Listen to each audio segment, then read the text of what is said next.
Oh, okay. So now I need more crab. No, I got enough crab. Can you really? Oh, you're so kind. Found that on the corner around the street from where I live.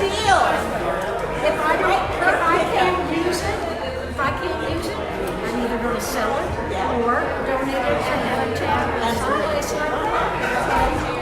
Otherwise, it's going to be in the land. That's right. Love that loop. Circle of life. That's right. It's a loop. There's always a gap in that loop.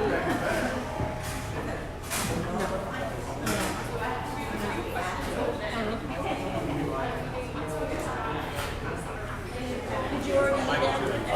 I'm sorry. Did you eat? Yeah, we're not going to eat afterwards. All right. Hey, are you good, bad, or ugly, or what? Are you good, bad, or ugly? Okay, all right, that's fine.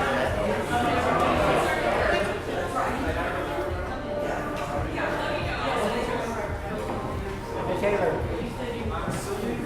Is he in the way by any chance? He just said, John. John just sat down. Stand in the way. Show it. Maybe it's just that we Oh, okay.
With all of you that are interested in recycling in this area.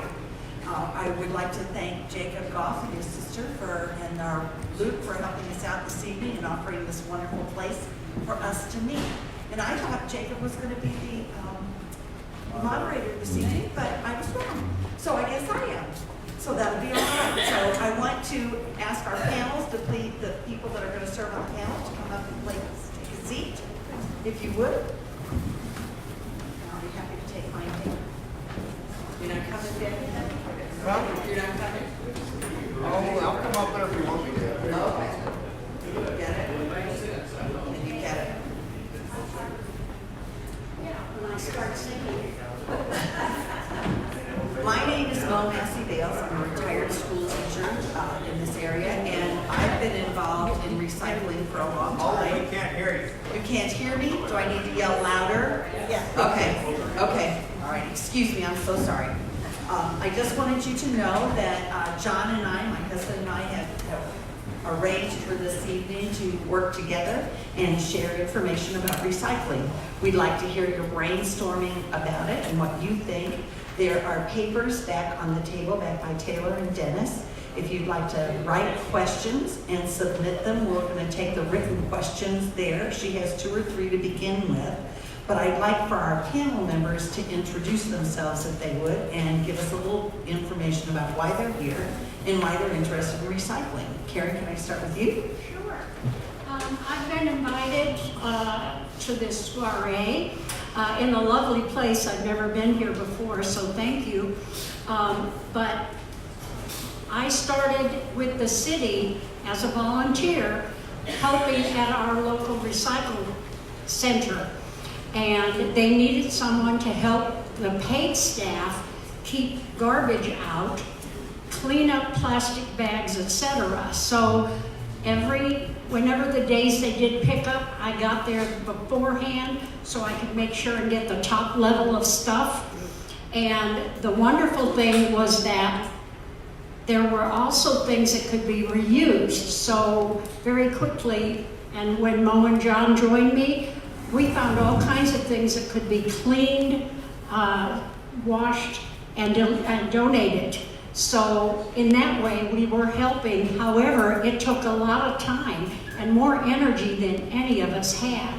And also working with the city, you had certain limitations. So we've learned from that, and hopefully we'll share that.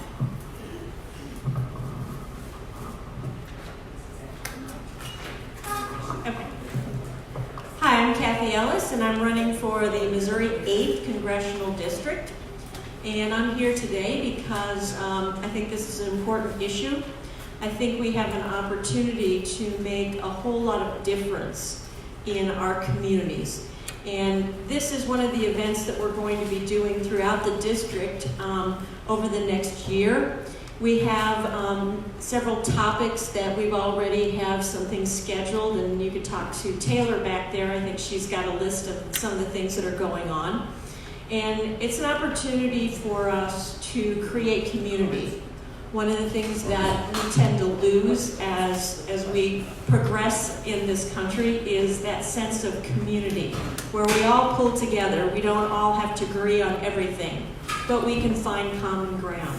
So my hope tonight is that you will teach me and tell me some things that would be helpful to you, that when elected, I would be able to carry that to Washington, and so that you could receive some help to get some of these issues straightened out.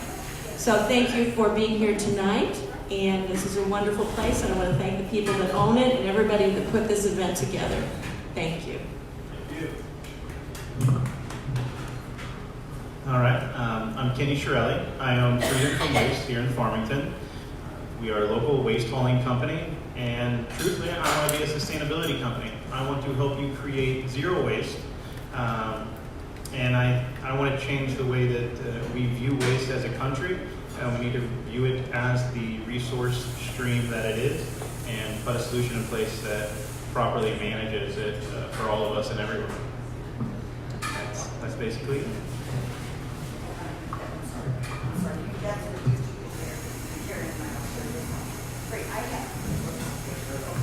Sorry. I have several questions that have been turned in to me, and we'll try to see if any of us can answer these questions. This is kind of like the old Stump the Band. This is Stump the Panelist, and see what we can do. Okay, the first one says, what can be done on the personal level to protect our planet? I would would like to start with that if you don't mind. At the door this evening, when you came in, there should have been a paper that we prepared for you to look at. There are 18 things that are listed on this paper that I would like to talk to you about. The first one is to use recyclable or reusable bags. These are an example of vegetable and fruit bags that can be used instead of those rolls and rolls of plastic bags that we put our fruits and vegetables in.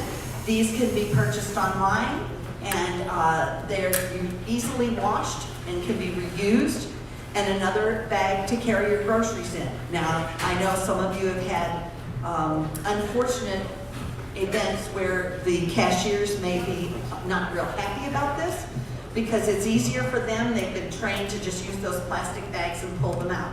But I find if I smile and I tell them I'm trying to save the world one bag at a time, and I'm trying to eliminate single-use plastic, and I will help them pack my groceries, that they don't frown quite as much. Another thing that I wanted to share with you this evening is this is a shampoo bar. It is no longer, I no longer use plastic bottles for shampoo, so I don't have to throw those away. It comes in a paper bag. This just happens to be from a company called Lush. They're online as well. So I no longer throw away shampoo bottles. You can also find shampoo in bars and other things. This is an underarm deodorant that's used. It's all paper. It pushes up just like your regular stuff that you use. It can be found also from vegan, natural vegan, also online. So no plastic is thrown away with that. There are paper straws that are available at Walmart, and there are metal straws that are available there. The paper ones decompose, so we don't have the plastic issues that we're dealing with, and the metal ones are just rewashable. Using your own water bottle that you refill at home and bring with you everywhere you go saves all the plastic water bottles. I hate to complain about them because they're in the refrigerator. When I go to restaurants, I try to ask for paper cups or reusable cups to be used instead of plastic. There's a company online called Grove Collaborative. It's written on this paper that you got. This is sustainable paper towels, toilet paper, napkins, and Kleenex that they do that is made from bamboo and not trees. And bamboo grows very quickly, and as Kenny was talking about, it's very sustainable. So there are just other things that you can do that are listed on this paper. So I ask you to try and do as many of these as you possibly can. So that's what you can do personally, on a personal level, to be able to do that. And on the back side of that paper are the addresses and telephone numbers of our 3 legislators, Jason Smith, who is our District 8 representative, Senator Roy Blunt, and Senator Josh Hawley. So would you please write to them? Would you please call them? You have to put a 1 when you call them in front of that phone number that are listed there, otherwise it tells you it doesn't work. So if you would do that, if you would call them, there are some suggestions there, asking them to promote business practices that protect our environment. One of the things that Kenny and I were talking about earlier is we've got to change the way people produce things and the way they package things, because they've done it for convenience, and we need to stop being so convenient and start to take care of the earth by rewashing, reusing, and recycling, and Kenny's going to talk more about that as we go through. So those are some suggestions that we can have. The other thing at the very bottom of that page is the list of the St. Genevieve Recycling Center. You do not have to live in St. Gen to take your products there to recycle them. John and I went over and spent the afternoon with them last week and learned all kinds of things. Their hours are there, the address is there, and their phone number is there. They have worked very diligently, and their county is very, very supportive of recycling. They actually donate money to the cause, and they will support whatever the recycling center is not able to do. But they will take it from us. But they want it clean, they want it empty, they want it dry. So, and they want it separated. They're a very organized group of people. They used the people with the disability workshop are there, and they are separating paper, and they are separating some of the plastics that come through. So they have grocery carts lined up. So you take your product in, and you put it in the appropriate carts, and then the people from the disability workshop group will come and actually help separate stuff and do it. They're open from 8 to 4:30, and there's plenty of parking there. It's easy to get in, easy to see. So I hope that you will use that. I know it's a drive over there, but at least you could stop and have dinner or stop and have lunch and support the community a little bit in appreciation for what they're doing to try and help us. But their county is very helpful to them. So those are the things that I know that you can do on a personal level. I'll see if anybody else has an idea. As part of our effort to encourage people not to put trash in the Farmington recycle bins, we came up with an additional list, or at least a precursor list that had some of the same things. So I won't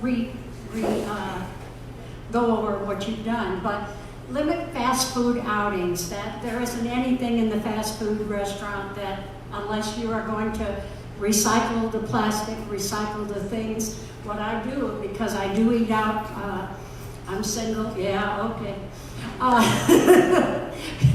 But I keep the plastic cup for the restaurant, let's say McDonald's and Arby's.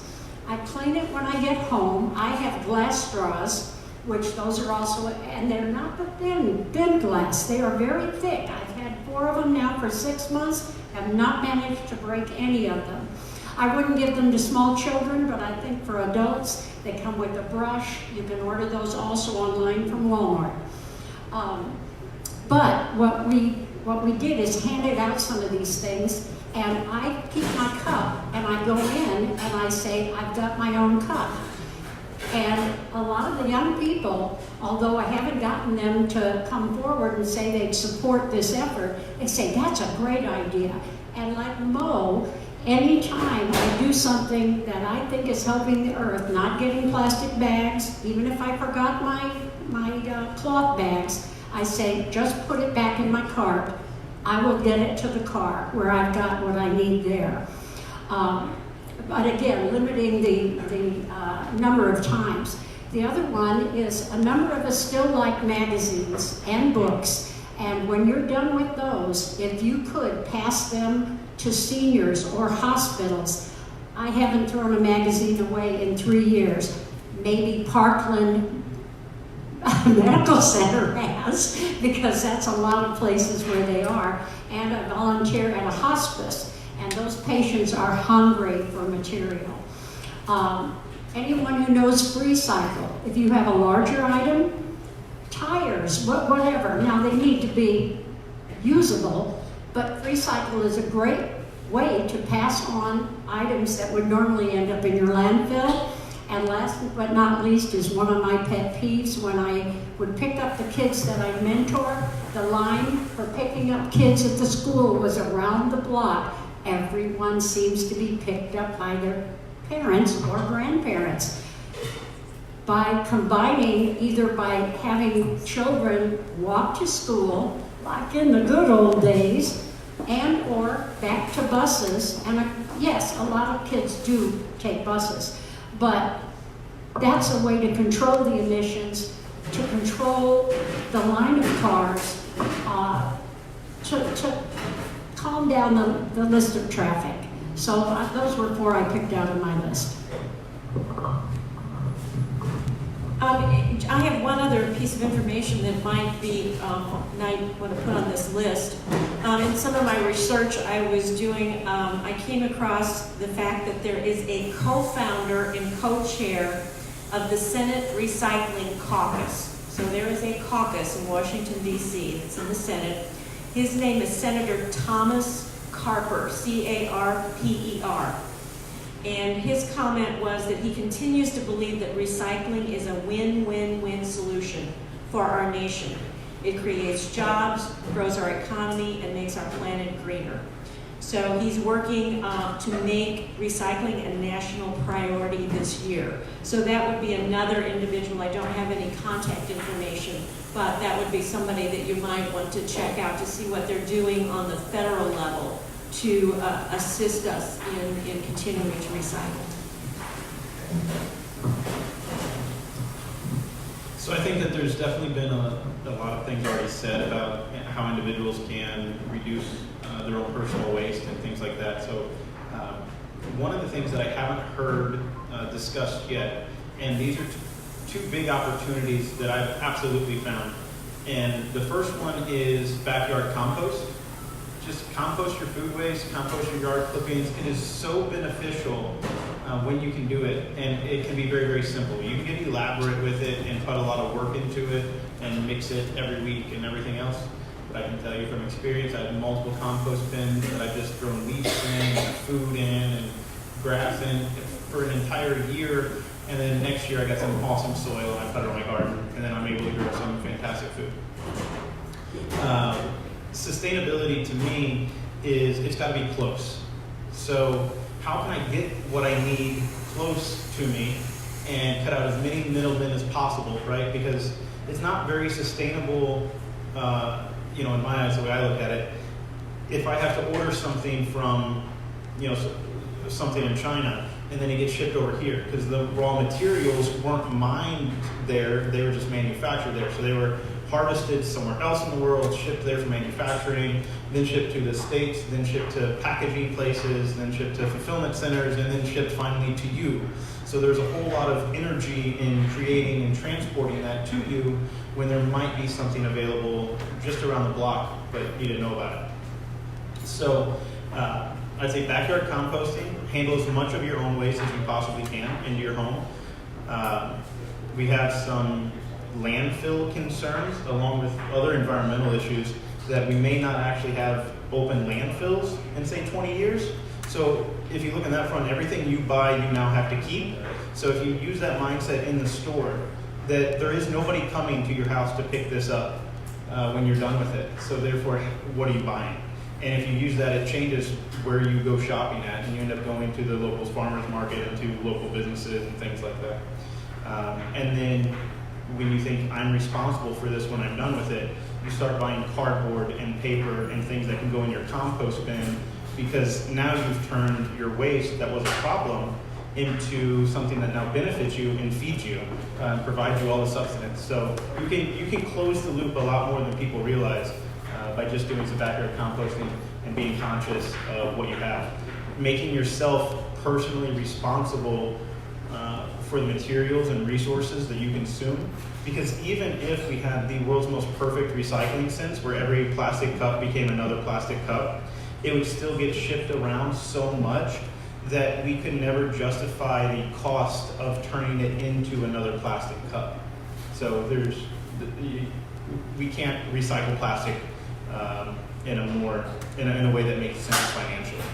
And that's something I think that is often forgotten. Thank you.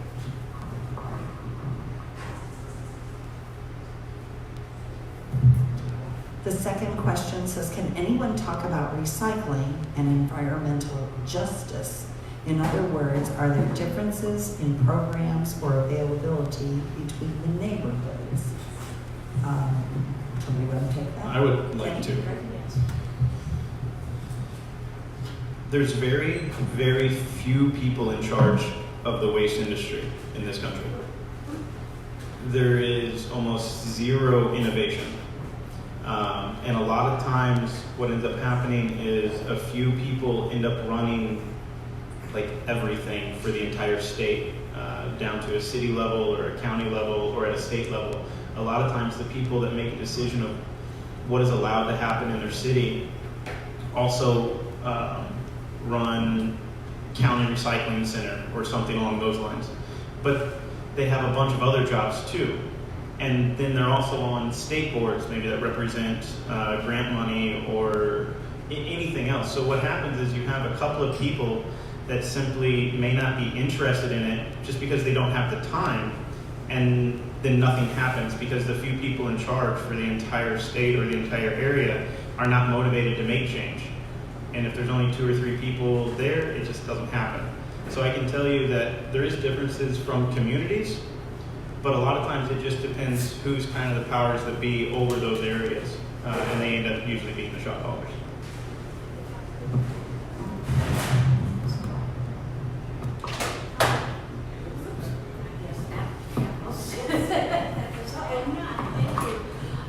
Just while we were on this quick subject is, well, not necessarily quick, but if any of you attended that meeting about a month ago where the city, Greg Beavers, and the council were trying to get us to all use the same, I guess it was Freedom Waste, but that included recycling. I don't know if they made that point as clear as they could have, but it was flatly turned down by those in attendance. And of course, you look at the small businesses that have grown out of our waste industry. That is something we'll have to look at in the future as we try and move this community into zero waste here. Wouldn't that be lovely to get everyone else a different job?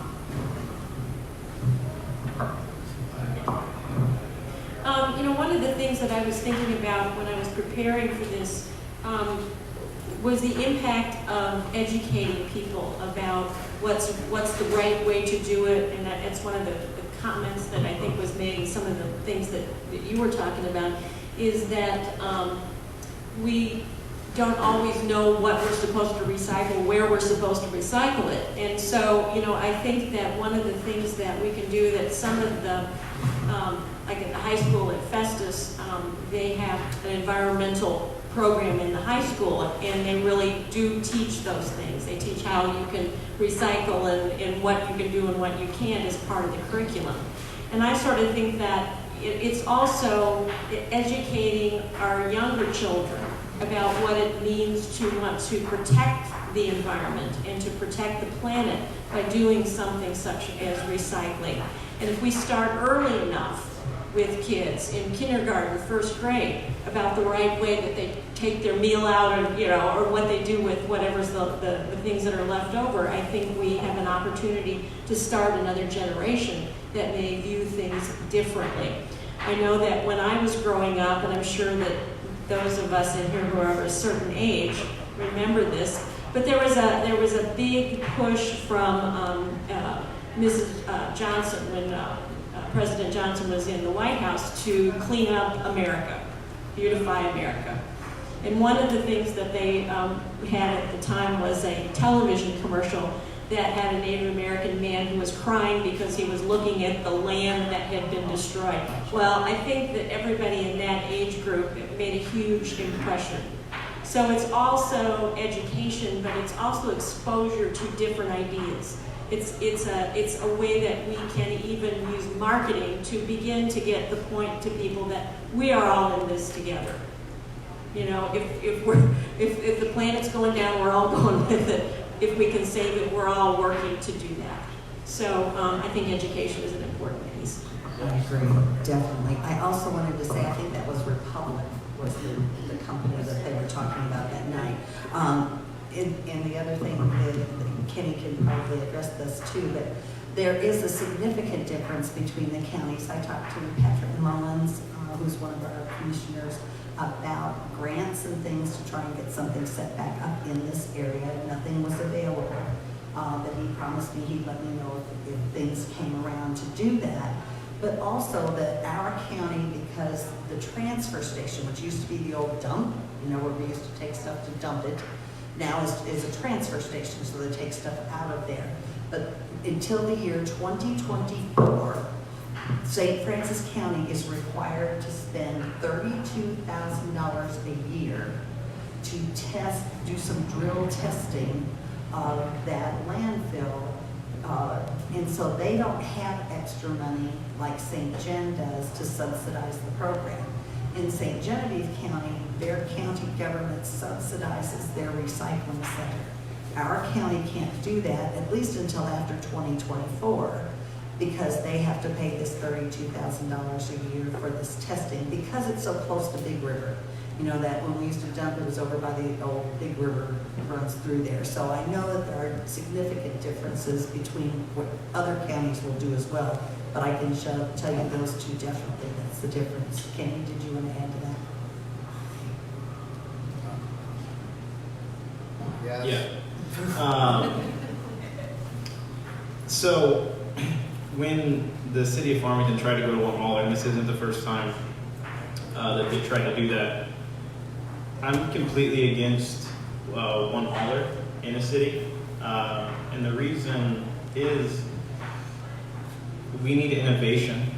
We don't have the solutions figured out. We need to send this problem that we have not solved in this country for 300 years to the free market, and we need to let entrepreneurs and people who see the problem and are passionate about the problem, they're the ones that are going to come up and invent solutions, and I think we need to make the market as open as possible. Running a hauling company, I've been trying to change into a sustainability company, and I can tell you that it is so different and so difficult because the way that our business operates now is very, very small margins. So our customer base is paying us $20, $25 a month. We are one of their smallest utility payments that they have for their entire home. We're not allowed to be very innovative with that when the material and the cost to service and collect that $20 for an entire month. We have to go to the customer's house now 4.33 times in a vehicle that costs more than most people's house, and also employ multiple people in a vehicle that gets 4.5 miles a gallon at diesel fuel. Pretty soon you're not able to do anything because all of your money is going into just picking it up and transporting it somewhere else. And when you can alleviate disposal, because that is your number one expense. So, you know, as a hauler, you're always looking to get out of that landfill bill because it's your number one expense. The problem is as soon as you start to deviate away from that, your costs absolutely skyrocket because now you have to have 2 cans, you have to have 2 trucks, you have to have 4 guys instead of 2. The operating software, the total overall cost, and then when you take it to a recycling center, they're still charging you to process it. And with the materials we're giving them and our solutions for recycling right now, it's actually almost twice as expensive to dispose of recycling as it is to regular trash. We are very land rich in this country, so our landfills currently are accepting everything. And the recycling centers have nowhere to go with it. So they are accepting it still in the front door at a very, very high rate, but nobody's telling you the number going out the back door. And I can tell you for years, researching and trying to find, we do not have a way to even offer recycling. I've tried multiple times. This St. Genevieve Recycling Center, I've spoke to them over the last 4 years because we service St. Genevieve also. They will not allow us to take anyone's recycling there. So we act as the middleman for a lot of people. You know, we pick up their waste because they can't. So I can pick up waste and take it to the transfer station there, but I'm not allowed to pick up recycling and take it to that recycling center. The same is true for the recycling center in Fredericktown and every other city-ran one. And the reason for that is because we will have more than what they can handle. They have a small amount of money. They're grant funded. They're usually people that work part-time or sheltered workshops or retired individuals that don't want to work 50 hours a week figuring out how to recycle this with, you know, penny margins. So for years, we've actually been declined the ability anywhere to dump recycling. We can't even offer it to our customers. I've been in talks with our county multiple times. We are very significant that Patrick Mullins is our county commissioner. He's on the board of the transfer station, which is a private company that rents the land from the county. And he's also on the DNR solid waste board that gives away grant money for the state. So he controls for the county, he controls the transfer station, and he controls the grant money that's funded to recycling centers in our county. Actually 7 counties in southeast Missouri. So is our mayor and our city administrator. Unfortunately, every time I brought up recycling to them or to the local transfer station, I'm not allowed to meet with them. And I'm also told if it's feasible, go build one yourself. So there's some difficulties sometimes, and even, I mean, I have thousands of customers, and thousands of my customers want to recycle. Every time we turn somewhere, we are told no. I get that, and it's really sad, but I will tell you that one of the things that St. Genevieve does do is, like I said, they're very persnickety about what cart everything goes into at the time when you recycle. However, there is a lady who works full-time who they have their own compactor where it smashes all the paper and things together, and when she gets a tractor trailer load full, she will put it on a website that brokers for this stuff, and she is telling me that now is not the time to recycle because nobody's paying anything for it. So that's exactly what Kenny said too. So just going back to what you were saying, I agree. I think we need to really look very strongly at innovation from whatever source we can find it, because we're a country that's used to finding solutions to things. We have the wherewithal to produce good solutions that take care of our environment and that honor whatever limitations we have to have around certain things. So I think that's also, I agree with you completely about that. So to talk about innovation, since we've found it very difficult to recycle, the way that most of us have viewed recycling for decades, had some team members at the time that really wanted to get creative and help some people and make a change, and they saw an opportunity hanging on the back of the trash trucks, dumping the trash, that we are throwing away things simply because people don't want them anymore.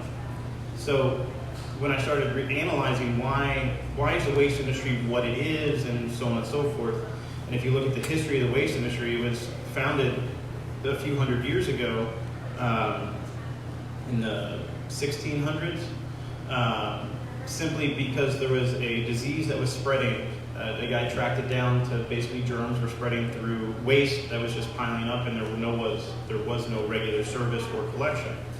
So this person, Isaac Chadwick is his name, came up with an idea to start regular collection of waste and city cleaning, and that will fix the problem. It did. Took a couple of years, fixed the problem, everybody got healthy. I say then, they shut the books, they went to the bar, and they said, this is how we handle our waste. Because it hasn't changed since. We pick it up, we take it out of town, we dump it. And that's all we do with it. Literally, the system has not changed. So we had a problem in the beginning with spreading diseases, with waste piling up. We solved the problem, and then we quit looking at the industry. And we've only just gotten better at picking it up and hauling it out of town.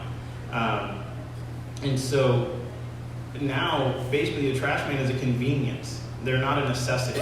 Nothing in your trash is going to hurt you. It's not going to kill you. It's not a bunch of bacteria unless you have food and that kind of material in there. But this plastic cup, it has nothing. So if you look at it that way, all I am is a hauling company. I pick things up you don't want. I take it somewhere where they'll let me drop it off. And when you start looking at what we're putting in the truck, we're throwing away last year's coat that doesn't fit your kid anymore. We're throwing away your clothes that went out of style, or your couch that you got a new one because it's been 3 years and you get a new couch every 3 years, or a new mattress.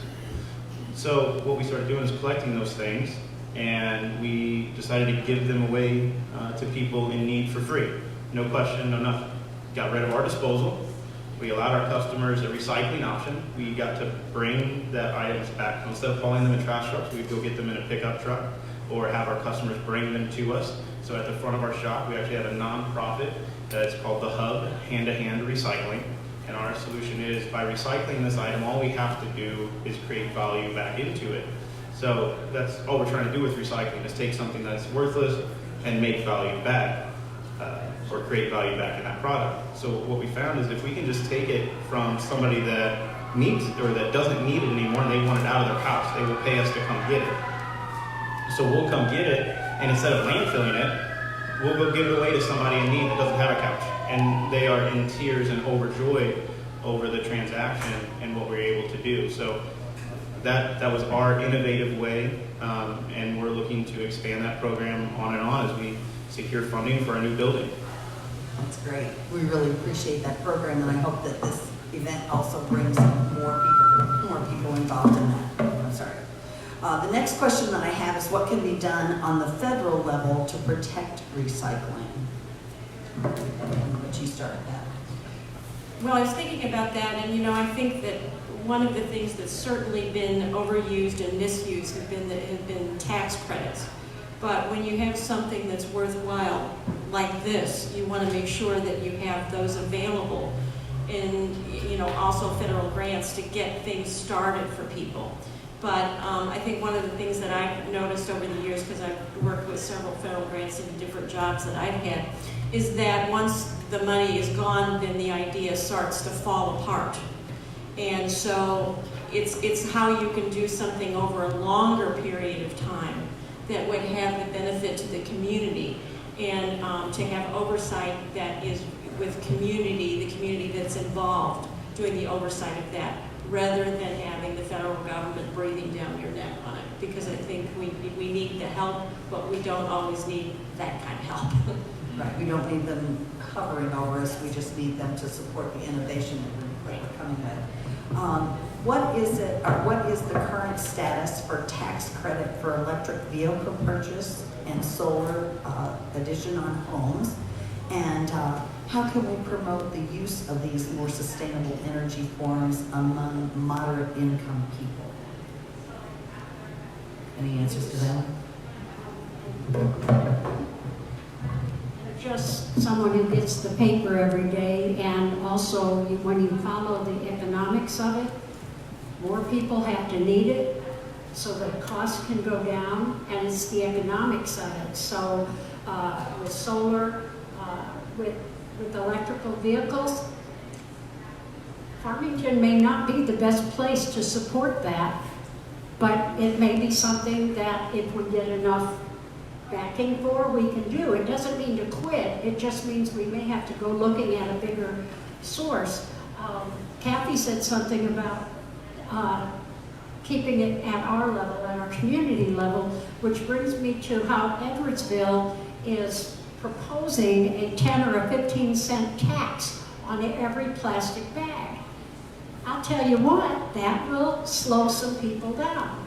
And we may have to temporarily or forever and ever put a small tax on whatever the item is that is not recyclable, friendly, will end up in the landfill.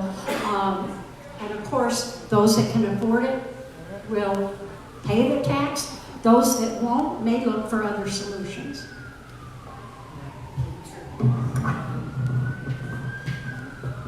So solar and wind and other sustainable forms of electricity that we're really seeing kind of come on board right now. It would be extremely difficult to keep up with the modern American's energy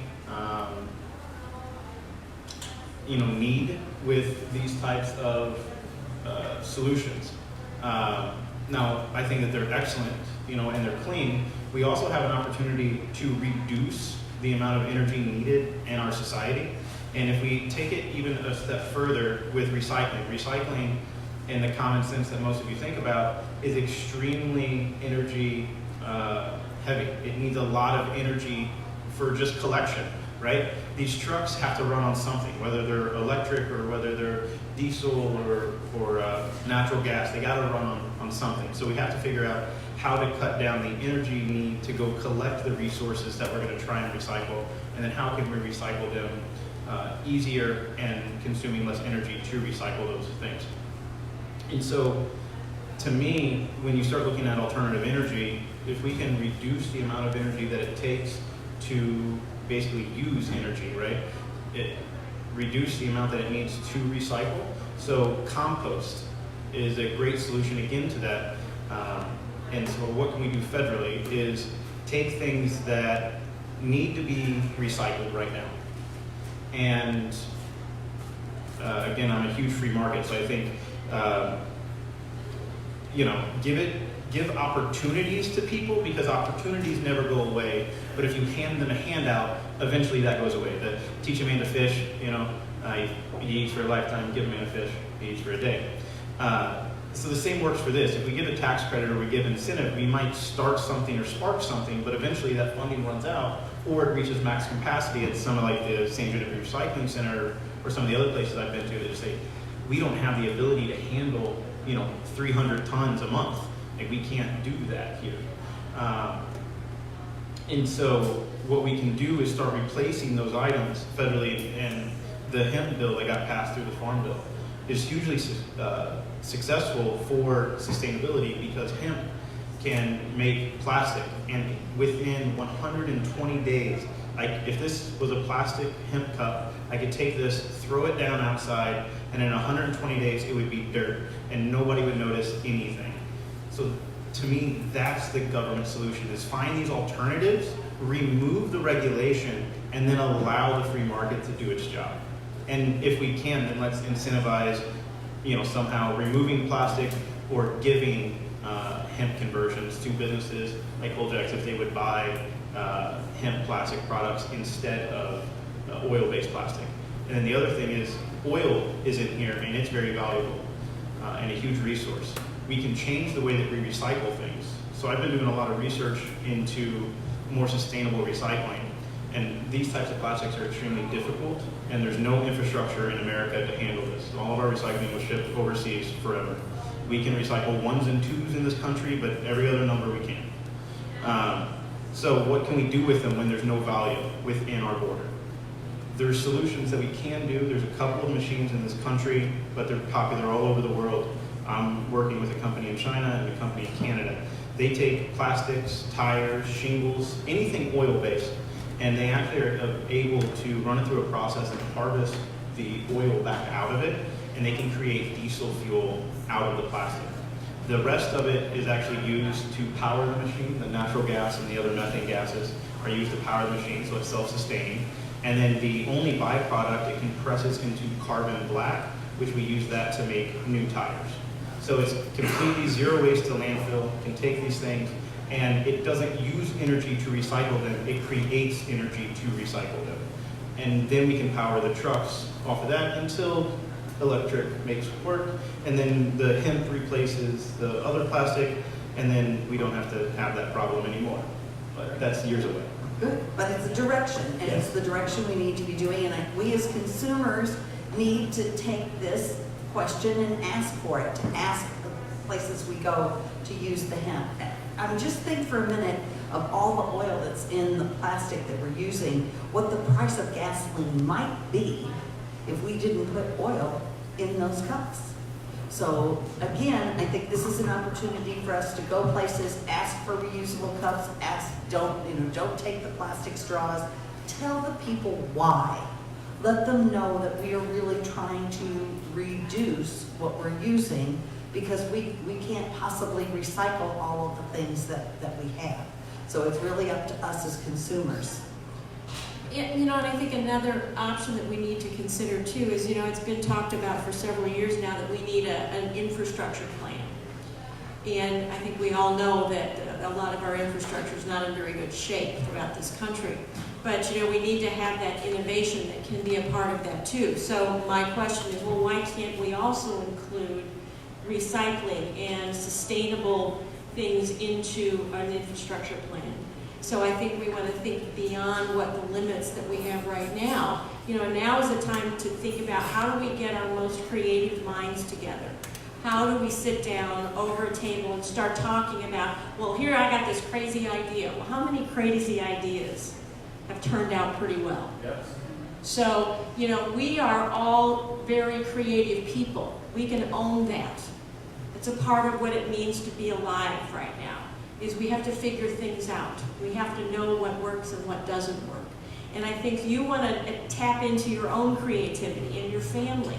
Talk about things like, okay, if you had X amount of money, what would you do to help the planet? What would you do to help the environment? What change would you make?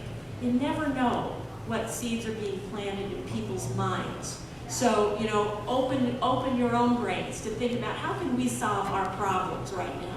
Because I know we've got great solutions sitting in this room.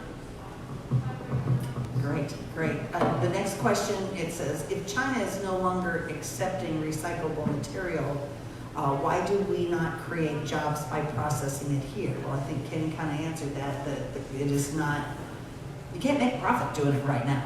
And, you know, in free market and competitive businesses as we are, if you don't make a profit, you don't stay in business. So we need to find ways to make it profitable so people can do that. Deregulate the waste hauling. Okay, all right. And it says it would create massive amounts of jobs. So I think it can. I think we just need to come up with that. I think we need to work through that and find some ways to be able to work and come together with that. Let's see what the next one is. Will there ever be any recycling plants in Missouri? Recycling plants. I don't know who wrote this question. Yeah, I can tell you about 2 people that I know that are in Missouri that are doing things with plastic. We have one in DeSoto that I'm currently talking to take our 1s and 2s here. What they're doing with them is basically making building materials, landscaping timbers, fence posts, fence railings, things like that, out of the timbers or the parking lot curbs. So those are working fantastic. Gentleman just got that business like last year. He's really trying to move that forward.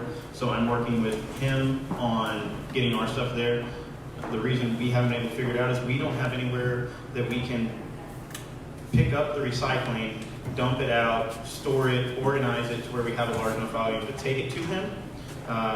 The permits there are very costly. We don't have the space or the room. Or to do our own recycling center locally.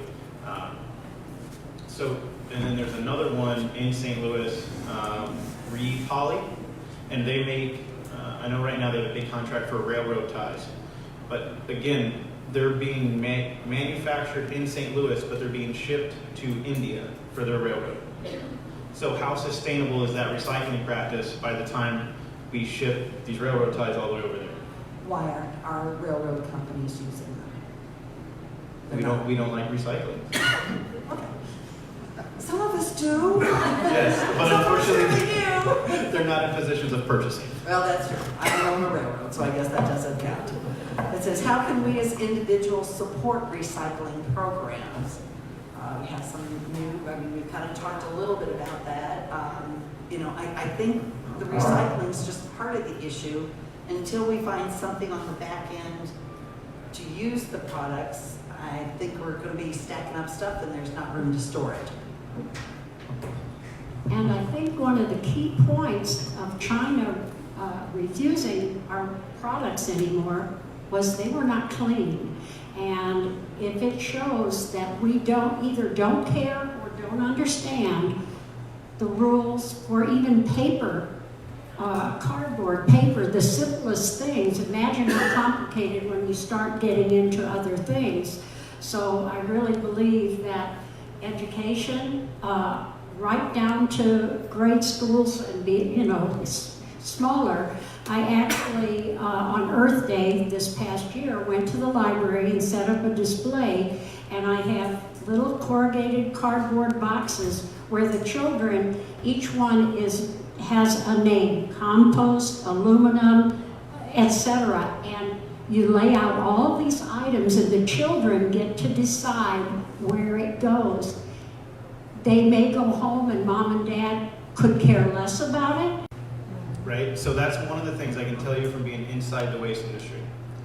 Do you know how much pressure is put on the hauler, the person that comes and picks up your waste? You expect them to recycle it. A lot of people don't really understand how the whole industry works and realize that there's only a couple of key players really in this industry and everybody else is small potatoes, okay? If you can have tens of thousands of customers and you're not a drop in a hat to the 3 big companies. They own the landfills, and the way that we've handled waste and the way that the laws are wrote is everything has to end up in a landfill or it has to leave wherever. It all has a time limit that it has to leave there or be used, and if it's not, then it has to be shipped straight to the landfill. Those laws need to be removed. We have, if this doesn't break down for 100,000 years, then let's not put it in the landfill until we absolutely have to. You know what I mean? Let's find a way to store it out, use it, or convert them to the diesel fuel or whatever. But again, we pick up what you guys have, and we don't make a lot of money. So to do what you want to do, the free market can do it, but you have to be willing to pay for it. You can't have a new iPhone without paying, the new price. They're not what they were when they first came out, and then they're a whole lot better now. Same with vehicles. I mean, I'm sure some of the people remember 20 years ago, cars did not cost $50,000 for, a basic vehicle to travel around in. But that's kind of where we are now. So everything's very expensive, but the waste industry hardly charges any more because we're still doing the same thing we've been doing for 400 years. So we need to up that price, charge more for the amount of volume that we're doing and collecting, and stop buying so much junk. Stop buying it for the purpose of throwing it away. I mean, look at Christmas, right? We buy the presents, we buy the wrapping paper, and we wrap it all up, and we put the bow on it, we put it under a tree, and for 3.5 seconds there's excitement, and then that wrapping paper and that packaging becomes an absolute issue. And the first thing you do after spending months of being excited for that moment, as soon as that moment happens, you clean up all of that stuff and throw it away because it's absolutely worthless to you now. Is that really worth it for that 2 minutes of excitement? Buy something different. Stop throwing things away. I don't want to be the grandparent that says, I'm sorry, you're getting a plain brown bag and that type of thing. But you don't have to. You can put them in reusable gift bags. Yeah. I don't use wrapping paper. I use those bags and I tie the little thing on and I take that off because next year it's going to have somebody else's name on it. And so we use what about those. the box, the packaging that Yes. it came in? That's You got to change that, and we're Yes. reliant. Stop ordering online. Yeah. Go to the local farmers market. Go to Yes. the boutiques right here, and don't get a bag. Don't get a packaging. Find handmade toys or reused Carry your toys, secondhand. Carry You know. your own and do that. And Stop buying from big stores. And we have to stop buying these things that are packaged like this. They will pay attention if enough of us stop buying it. And so we've got to do that. Can I answer a question? The other thing is to contact your legislators, state and federal. Start creating a fuss. I think one of the things that you want to remember is that your legislators are public servants. That's the most important word right there is servants. They need to do what you want them to do. So, get those calls going. Send those letters. It all makes a huge difference. And I've been told that handwritten letters make a bigger impact than an email or a phone call. So that's why I've given you the addresses on our federal level on the back of that paper that I gave you this evening. Let's start calling, let's start writing, let's start getting that going. We really need to let them know. I'm sorry I didn't put the state people down because I wasn't really sure how many people were going to be local and not local. Another question I have is how do we incentivize small businesses to have more sustainable practices?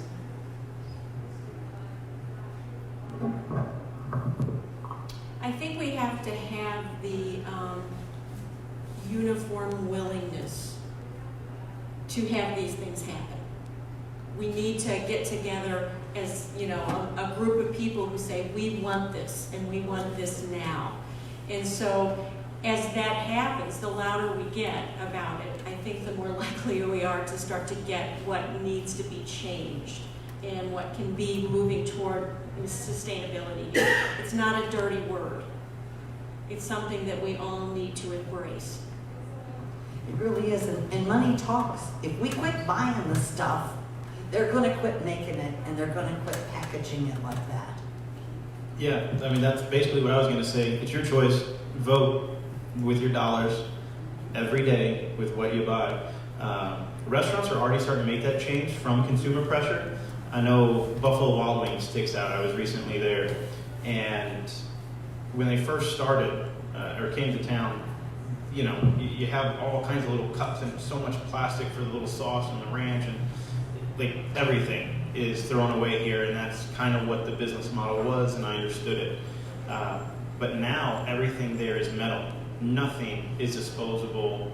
It's all paper products, but they do serve you that should be 100% compostable. If it's not, then they have like one thing to change in their purchasing to make those changes. But again, there are businesses that are trying to solve this problem for you. Like this one, Seventh Generation is one that we have locally. I think Plumbers has them, Earth Mother has them, I know Walgreens has them. They're a great sustainability company. And then just try to go to your local farmers markets, shop locally, generate less waste. That's really the key, because you can yell and scream and do whatever you want to do and demand that somebody handle your waste for you. But remember, it's yours. You bought it. You created it. Nobody else. You know, so it's not anybody else's problem once you decide to purchase it. So make sure you are making the right purchases. And if you're making the right purchases, then the system will build, the infrastructure will establish to compost those items or to properly recycle them. But it's up to the consumer just to, at the core basics, if you can, purchase sustainable. And when you go to places, ask for it. Just ask for the cup, because what will happen is the businesses will start to notice, hey man, we got 4 cups or 4 requests for reusable cups today, or you know, a local coffee cup or whatever, and they start to facilitate that, and then it becomes no big deal. And then next thing you know, maybe they start running a promotion for 10% off if you bring your own cup, and then it takes off from there. And if you go to the local farmers market in Farmington, take your own bags, because if you don't, they're going to shove it in a plastic bag. Even if you buy it locally, they're going to shove it in a leftover plastic bag to be able to do that. So take your own bags, and vegetable bags as well as recyclable ones. It says, do you think we could get a local store to sell certain foods using glass jars and buying how much you need rather than That is one of the ideas for the hub store, that we can expand that. My idea is that we'd actually have a retail side that sold local sustainable goods to replace non-sustainable goods. So you'd have a buying side to our store, and we'd also have the giveaway side. Basically, so if there was any waste generated, we could take it back. We have our own recycling systems kind of for that. So that's what I'm looking into it. We're looking at a building. We're trying to raise some money right now to move. So if anybody wants to donate to that, we are trying. So if you want to help, we're accepting it. Great. Anybody else with that one? All right. The other thing that I wanted to say, besides if you use those things, is to always look again for things that are that way and ask. You know, when we go to a restaurant, we always have in both vehicles a bag that has reusable containers. So when we take leftovers home, we don't take the polystyrene packaging, we put them in our paper, and not only does it say that one thing, it makes an impact, as Kenny said, ask for it. It makes an impact to do that. Yes, ma'am. I just recently took my own cup into a local gas station and asked if I could get coffee, and they said yes, and it was like 1/5 the price of what I just paid. Well, and that's what Kenny's saying, is we need to start supporting businesses that do that type of thing and make that work. It says, we all joke about Amazon shipping and packaging. Can't we ask them to be more responsible for the waste they create? Example, tire-free when we get new tires. I'm not sure exactly what that means. Okay, Kenny's got that. Good. The Loop Store. Everybody that is asking for how can you order things with reduced packaging, check out the Loop Store. Spell it. L-O-O-P? Yep. Just like we know how to spell it, don't we? Good. Yeah, so that's it's founded by a company and some other partners out of Canada called TerraCycle. They took hard to recycle items, chip bags, Lunchable containers, things like that, and they make things out of them, right? Just kind of a one-off. Now they actually have a store. They've partnered with a bunch of people. I think Dove is one of them. Johnson & Johnson, a few of the other big places are skipping me right now. But they ship everything in glass or metal containers in a reusable box. When UPS delivers it, you place your order, they ship everything to you, you unzip the box, it's got a lock on it, And then when you're done using it, you just schedule a pickup of the box, and you put your empty container, your cereals, your juices, whatever, back in the box, set it outside. UPS picks it up. When it gets back to the facility, they just fill it and then ship it right back to you. So that's fully sustainable, comparable to Amazon that way. And there are places out there that do that, yes ma'am? Have you been able to successfully do it? Because I applied for it like months ago. No, it's not. I don't think it's here yet, Okay. but it's coming. You know, like most things, they start in the major cities and then work their way to the center. But maybe we can talk to our local UPS store and see if we can get something worked out with that. Maybe- Or local businesses. Maybe that's Yeah. something that can be done Yeah. to replace You those know, things. there is milk being sold at Schnucks in glass bottles, and you take the glass bottle back every week, and they give you a $2.50 rebate for taking the bottle back. So we need to support that. We need to demand that so that we have it to be able to use it. Are there any other questions? We've got a few minutes. John? Is there any money at the federal level for end-of-use products, like getting businesses started here that might use plastics in that business? I know one I've been seeing on Facebook is using plastics for asphalt, for asphalting roads. Is there any money to get startups for that kind of? There's money for everything. But you know, the more people that express that they want this, that's how you get that money, okay? And I think that, you know, if you have somebody that's going to advocate for you at the federal level, it's going to make a huge difference. So, you know, you really want to look at how, you know, the ideas that you have, how do we take them to that level to think of throughout the rest of the country? Currently, one of the biggest struggles that faces businesses trying to innovate is issues with federal mandates and state mandates. It's the hauling. Once something is categorized solid waste, you can't do anything with it. You can only landfill it. So if it's categorized at the state level solid waste, no matter if it never touched another solid waste at all. So just like these plastic cups, they're considered solid waste. So if we took all the cups here, cleaned them, rinsed them, and stored them separately, at some point, DNR is going to have an issue with that because that is solid waste, and now it is a contaminant. It has to be landfilled. That's the way the current laws are. And that's not very conducive to finding recycling options. And then when you want to innovate, you want to try something that's never been done before, you're not allowed to. So if the state hasn't deemed a material or a resource has a beneficial use in that recycling application, you're not allowed to do it. You're violating all of the environmental laws. To get approved or to get something tested where you want to use a material and make a plastic road, the problem with that is, first off, you're going to have to fork over $10,000 to the state. They're going to have to do it. They'll make a plastic road, they'll sample it, and then they will determine the success or the failure of that, and then determine its beneficial use, whether you're allowed to do it or not. The problem is, they're not the ones motivated. They're not the ones driven. They're not the ones obsessed with this crazy idea to make it happen. So it doesn't succeed. No beneficial use is given. No, you're not allowed to do that. Everything is pooled. You had a fantastic idea, sorry, it didn't work. That's what business owners face when they try to innovate with the waste industry or any of the resources collected. That's got to change. Helen? Yeah, you mentioned something about plastics 1 and 2 being used to make railroad ties and so forth and so on. Some of us went up to the city June, July, somewhere around there. We went and toured a recycling center up there.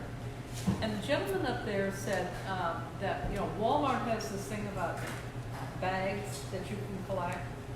And he said they use those bags. Maybe I heard wrong, but I thought what he said was those were used to make the timbers to that you use in making plastic decking and so forth, which sounds kind of similar to what you're saying. but I didn't think that was plastic 1 or 2. Now I'm kind of concerned, did I get that a story? Or does Walmart really take all the bags? Like he said, any type of a plastic container. So I'm pretty much washing up everything and sending it to Walmart now. Is this? I don't think you were told wrong. No, I think there's two different ways you can do it. So you can do like a compressed heated with the plastic bags. Okay, so that both of them would be usable then. Mm-hmm. The other way is ground, so it's completely ground up plastic, pelletized, and then pressed into like a mold or an extruder or something along those lines, or baked in an oven in a mold. Versus the plastic bags are heated and pressed. Okay. So there is differences. The problem that you have with that is there's like 2 places in the entire country that recycle those plastic bags. And again, now we have the transportation of moving them. So it requires more energy than it gives back to create that product. And I think, Helen, because I was with you that day when we went, and I think he said most of those were being made back into more plastic bags. Oh, But he also said that a lot of the stuff that was made into pellets was going to the Mohawk Carpet Company. That's where they sell most but of they it. also said about the timbers. Yes. And then the other thing he said that really baffled me, having grown up in the 50s, was that glass was not a recyclable material that was useful. He ground it up and put it into his road beds. And I remember collecting pop bottles as a kid for 5 cents a piece, and I always thought they reused them to put more soda in. Yeah. And I'm really having difficulty understanding some of the. They're not profitable to run through the machine. They didn't fully explain it to you. Glass and metal are about the only resources we currently use that are 100% recyclable, which means they don't lose value. A glass bottle can be a glass bottle for 1,000 years, over and over and over again. Same with a tin can, same with aluminum. That's not true for plastic. A lot of our plastic is actually decycled, it's never recycled. So a plastic cup or a plastic bottle can never be a plastic cup or a plastic bottle again. It has to degrade in its value to society every time it's used. Glass, the problem with glass is there's not a way to sort it out. So once it enters into the stream, so once a truck picks it up, it's gonna break and shatter. Plastic doesn't do that. So now you got it in a truck that's gonna go to a transfer station, it's gonna dump on a concrete floor. That concrete floor is going to break it if it didn't break it before. Then you have a dozer that pushes it off into a semi. Now it's really broken. Then that semi goes and it gets dumped at the actual recycling center. The big ones like Republic has and things like that. Once it's there, the machines can't get the glass back out, and then the pieces are so small that it jams up the machines. So it's too costly to separate it, even though it's actually one of the most valuable items sustainably in the material. We just can't get it out. Once it's mixed together, you can't get it back out. So that's the struggle with glass. But if you separated the glass from other products, I mean, my son lives in Germany. Or just remove plastic and only have glass. Yeah, that would do. Only have glass and metal. Yes, ma'am. Do you have another question? No. Okay. Any other questions that we have? We're about ready to wrap up for the evening. I've read through all the questions that were on the cards. Do you have a final thing you'd like to say this evening? I actually want to ask a question. This is a rural area, and a number of the people I come in contact burn. And I'm wondering what we as a community, are we going to do anything further with that? Understand that it is definitely cheaper, and some people that's all they can do. But is that something that we need to look at or encourage? That I don't know anything about burning. I would say it gets very complicated because you're releasing, fumes into the air depending on what you're burning. But so is a trash truck when it comes to pick it up. And then we got to change our oil and the maintenance. And again, we profit off landfilling things because that's how the model is. And so then we have to landfill more to be able to pick it up. And so I don't have an answer, and I'm not saying everybody should just burn everything and don't throw it away. But a lot of times we look at problems without considering what's going into it. So you can look at burning and say, oh, we got to stop the emissions from entering the air. Well, man, if they're 20 miles from the last house and they compost 50% of their waste and buy glass the other thing, and they're burning some paper products or whatever the little bit is, but you're going to have to spend 10 gallons of diesel fuel down there and back to go pick up the bin, it might be better to burn it. So there's so many things to consider. I really try to look at it as the overall approach. What are we trying to prevent? If we do this solution, what are the impacts of this? Because you can never solve anything without creating another mess. So. I just have a real quick question. I happen to live on a street where there are 3 family homes, and so we all share the bill, and we have 2 recycling bins and 1 trash bin. And I just felt so good. And I take my glass to the St. John Recycling Center. I'm sitting here going, man, I better quit feeling so good. What percentage of things that a consumer like me takes the time to, and I do wash them out, and put them in the recycling bins and the last to the St. John Recycling Center, what percentage of that does not go into a landfill? When Republic was here and they spoke at the Chamber of Commerce, and they were actually accepting recycling, I contacted him, I spoke to him that day, and then also other days after, to try and make sense to where I'll just take a trash truck all the way up to St. Louis. If I can run recycling 1 day a week, I can get a couple ton on there, and we can make it work out of charge the customers. But again, over the last few years, what I've learned is don't ask if they can take it, ask what they're doing with it when they get it. How much are you sending out the back door? Where's it going? I want to see it because I want to tell my customers, hey, your plastic is here, it's on this shelf, it got made into this product, so on and so forth. The answer back was 0. 0 was being recycled at that time. 0 was leaving the facility. They were money then, because they're charging us. They were taking in 300 tons a month or a week. Sorry, 300 tons a week. But at the time, 0 was leaving. It was all being stocked up there. Into a landfill. It was being stored there, but at some point, if it doesn't move, it does have to be landfilled. And they own a landfill a couple miles away. Okay, but in that I'm not saying landfill, is but that landfill with recycled plastic and paper somehow better than another kind of landfill? I mean, what is the point of doing this? Some people talk about that we'll landfill it now because it's cheap and easy, and then that way we know where everything is when we run out. Because the other problem with recycling is we're running out of oil and plastic. We have Earth Overshoot Day. We consume resources faster than our Earth produces them. Right now, we use up a year's worth of resources in June or July. And when they started calculating that in the 70s, it was in December. It was at the end of the year, and now it's halfway through the year. So recycling is one problem, but consumption is another. Even if we fix recycling perfectly, we can't produce enough to feed the need that we have, so we have to reduce what we have. But the idea is, a lot of people in the waste industry think, put it in the landfill, when it's valuable, when we're out of plastic, then you'll pay more for that plastic cup, and we'll go get them back out of the landfill. We'll go harvest all that material, mine it back out, and we'll do that. And they don't have other products, I mean, let's face it, there's still lead in the soil here, but it isn't profitable to mine it yet. But someday it might be, and so they may come back after it. That's why most of us don't own the underground rights in the property that we live on, because they want to keep it to come back. Yeah, someone had a question. In this area, some were putting everything in the recycling because they couldn't afford trash services. How do we address this, especially in low-income areas? Yeah, we know that.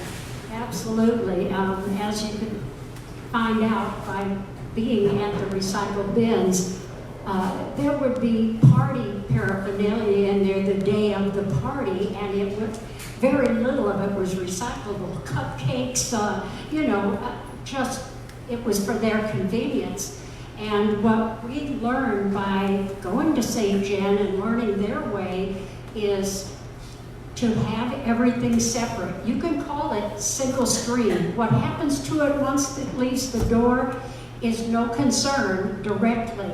But when I tried to broach that with Mr. Beavers, and I said, the bins are not marked and there's so much trash in there, let's go ahead and put big old cardboard signs on that say plastic, cardboard, etc. It simplifies for the folks that are just confused. And if somebody really wants to dump their garbage, what we have talked about, if we can get a facility up and running, is it's got to close. Somebody has to be there, whereas that was left open all night. Anybody could come in, dump whatever they wanted. I was told when I first started, if you get a deer carcass, let us know, we'll come and pull it out. But I couldn't believe that's what somebody put in our recycle bin. And there was a large lot right behind. Had they dumped it on the grass by the trees, it would have recycled itself. It has to be manned. Yes. Any recycling center has to be manned. If it's not manned, it will be taken advantage of. Okay, and then addressing the question of those in economic need, I mean, maybe there are people that are just going to burn everything because they can't afford a garbage bill. So addressing that, especially in rural areas, it's like economic justice, environmental justice. Is all right. I think a lot of the issue there is that the cheapest products come with the most amount of packaging. I mean, that's, if you look at, stores in every small town. yeah, Yes. you know, and again, consumer habits, I can tell you, being the waste hauler, I see what everybody throws away. And the people who are late paying their bill, they're the ones that have 7 pizza boxes and a stack of soda cups that are 4.5 feet tall. A lot of it is coming down to consumer behavior and things like that. But what, you know, like the SNAP program, if that's available at like the local farmers market, they can go there and get those things with less waste and things like that. So I think education that these programs are available for markets that do create less waste, and then just also education about looking at the waste differently. That, you know, again, be conscious of what you're buying with how important it is to yourself and to the next generations of people coming after us, and how long they're going to have to deal with it. What is it that you think needs to be done, Liz? Do you have an idea? No, I have no idea. No. I mean, that's the whole thing. It's just like, especially when we're talking about poor rural areas and education, because it also is tied in with food and nutrition and food deserts. Everything is intersecting. And then we're talking environmental justice, because this is where people, you know, where we take advantage of people and we're producing more chemicals in the soils, and we're just saying, here, have these processed foods while this company prospers by putting our little dollar stores at each end of town that takes your money, that creates more garbage, that creates more poor nutrition. So, I mean, it's a huge... I mean, besides education, to help people understand this, I don't know what else. I mean, there's lots of like little things we can do. We can create more food opportunities and more education and workshop forms. We can educate people. Maybe we can provide transportation to the farmers markets because they only run on certain days of the week. Whether that transportation is just volunteer carpools or using our local transportation. So there's ways to do it and educating people. That's just basically letting them know there's an alternative. That you're not just cursed with poor nutrition, that your better food choices are going to lead to better health for you, better health for the environment. So, I mean, maybe there's lots of little solutions, but there's not going to be one big solution. I understand. Yeah, I wish there was too. Yes, ma'am. I think that getting the education back into the school districts is probably some of our best hope. I've had conversations just in the past few days with my 7th grade granddaughter. And many of you may remember there was different names for different cliques in school, right? You know, your jocks. She was explaining to me that, you know, the people that use metal straws, there's a clique name for that. And it was not. It's not a positive, you know, it's not viewed as a positive thing. So when she was at my house a little bit later, I showed her my metal straw with the cleaner, and I said, this is actually good. Yes. You know, so just kind of changing these perceptions and getting to the schools, and you guys have been a wonderful panel, and I'm just wondering if some of you would be available because some of the districts to kind of help out. Speaking of schools, I was a mentor and still am a mentor in one of the schools. It's very difficult unless you start at the administrative office to get with the teachers. In other words, I send a package to the school and to the administration so they know. And I understand, they don't want any stranger coming in and maybe telling falsehoods that they don't want to spread, even if it's about recycling. But when we get back to schools, they should be teaching kids.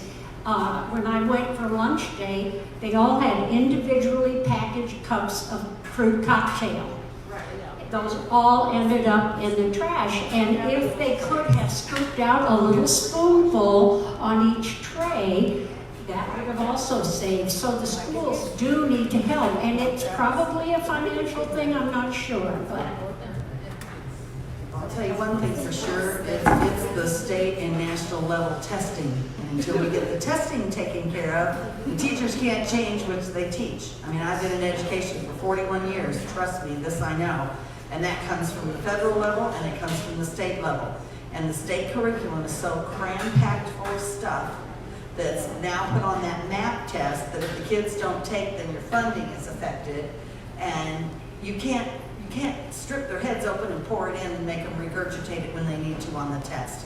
We've got to stop valuing our education to just what's on that MAP test and on every other state test throughout our country. We've got to start educating children to meet their potential because each kid is gifted differently and they need to be taught how to use their gifts and talents to solve some of these problems that we're talking about here. But when we've got them in cookie cutter, little queue line type of education, and I know I've got some of my teachers here with me that know exactly what I'm talking about. When you do that, we can't. I mean, you can come in and give the teacher that material, but we're up to our armpits and alligators and trying to figure out how to drain the swamp.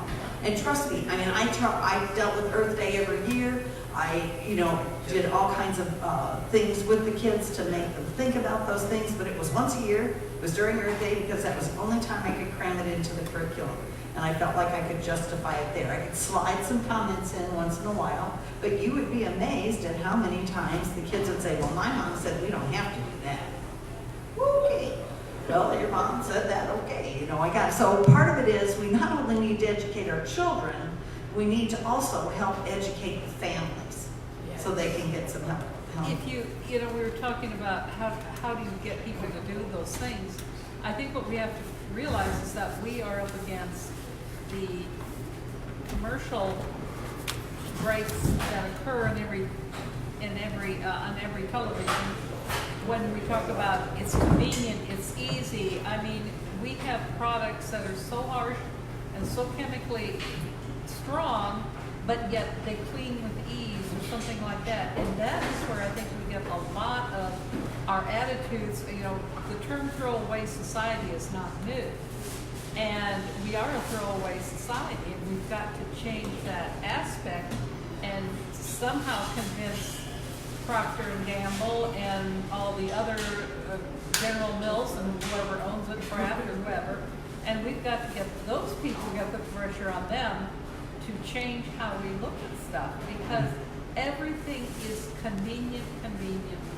It is all and convenient. Recycling is not convenient. My house looks like Republic's transfer station. It is, and it's again, the only way that they will listen is if we stop buying it. And we've got to change our behaviors. Yes, ma'am? This is just so hugely complicated. It is not simple. We have been in recycling for 30 years. We not only sort everything, but we make products out of recycled materials. I have done Earth Days, I have done school presentations. We have never been more frustrated than we are now. We take our recycling to Kirkwood, and I just recently read they're baling it up and incinerating it. We were separating it, and the guy said, oh no, you don't need to do that, just put it all here.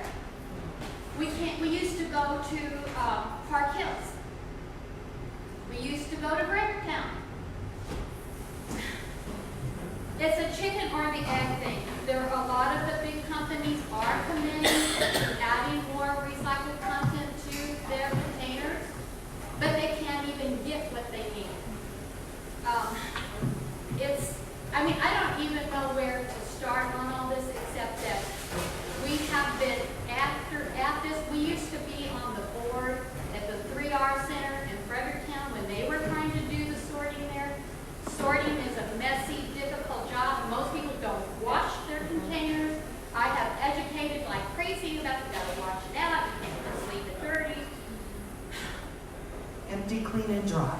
But, you know, you talk about education. It doesn't do any good to educate people when they don't have anywhere to take it.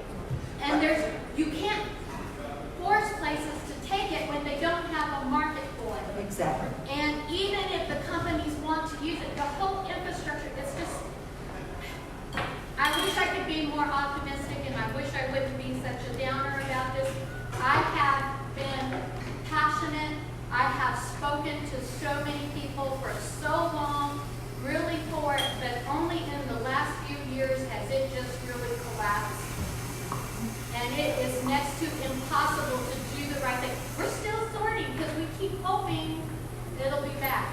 Watch Wall-E, see where we're headed. Yeah, Wally's a perfect example. Yeah. Kelly, you cited Canada a couple of times. Why can Canada do that and we can't?